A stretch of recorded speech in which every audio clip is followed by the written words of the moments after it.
राधानगरी तालुक्यातील धुलिवंदन सणानिमित्त विविध धार्मिक कार्यक्रमांचं आयोजन करण्यात आलं होतं। धार्मिकतेला आधुनिक विचारांची जोड देत काही गावांमध्ये होळी लहान करून शेणीदान उपक्रम राबवण्यात आले।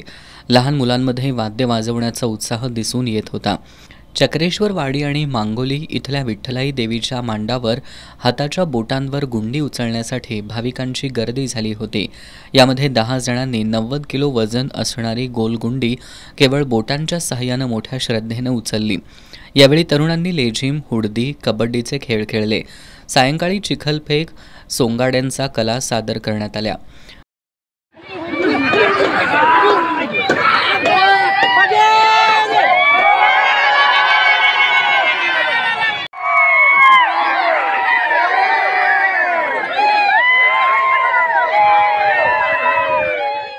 तालुक्यातील दुर्गमानवाड, कुडुत्री, गुडाळ, कसबा तारळे इथंही विविध पारंपरिक खेळ संपन्न झाले।